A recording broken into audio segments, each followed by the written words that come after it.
Nüüd tahan minna külastama Sevilla härjavõitluse areeni.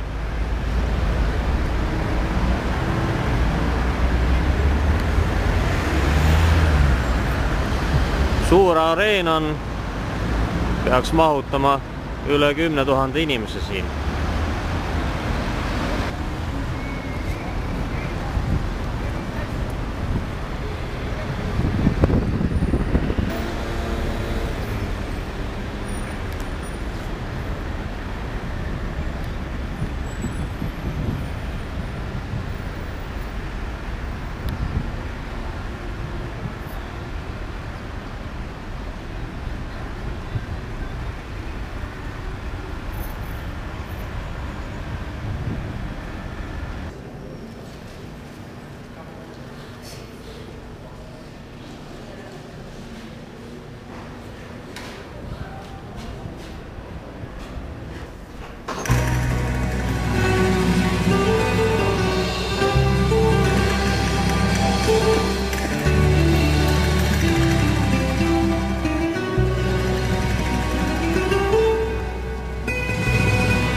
Seal on siis härjavõitluse areeni presidendi loos. Sealt siis juhitakse härjavõitlust ja antakse siis auhindu ja määratakse kõiki asju.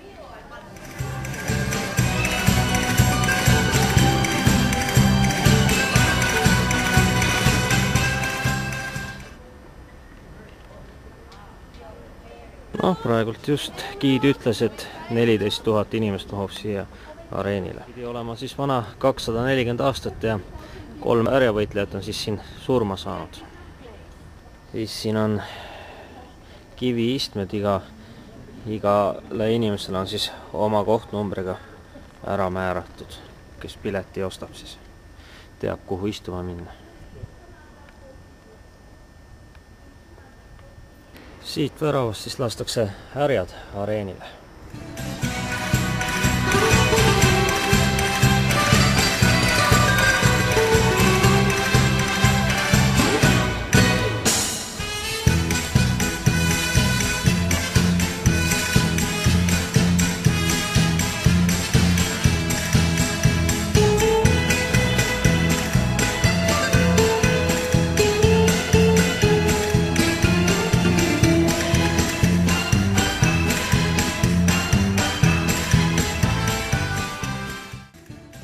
Siin ei tohi olla, aga noh, juba hüüti inglise keeles, hispaania keeles, et ei tohi olla, aga noh, mis siis?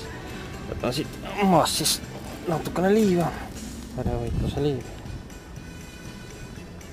Ütlema aeti mind sealt areeni pealt ära, seal olla ei tohtinud. Tuli giid suure pika sammuga, ütles, et ei tohi olla. Noh, ma sain ära käia. Siia siis viiakse kõik need härjavõitlejad, kes on viga saanud.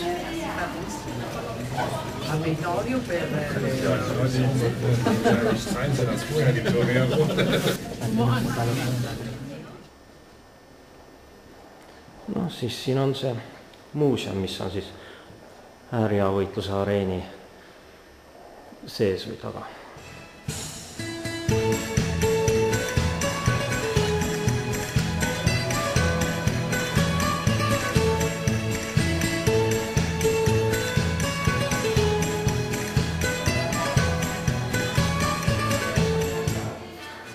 See on siis ühe härjavõitleja kostüüm, kui ta oli 14-aastane. Selle nimi oli siis Joselito Gallo. Noh, muidugi siin on siis kõikidest kõige kuulsam härg, kes tappis ära 1947. aastal Linares härjavõitluse areenil, siis Manolete.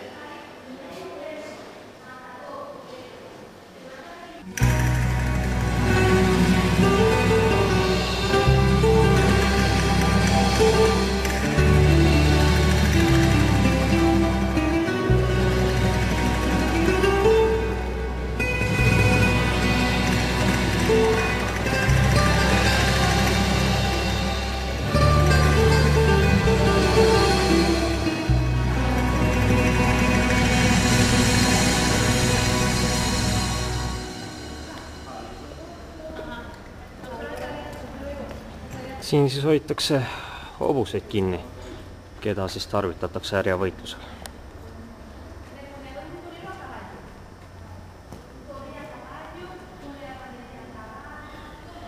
Siin on hobustel ka jooginõud nina ette pandud.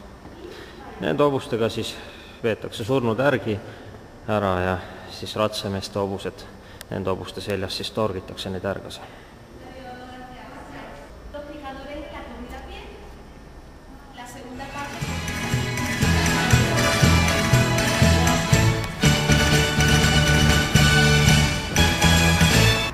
Noh, tulin siis muuseumi tagauksest välja.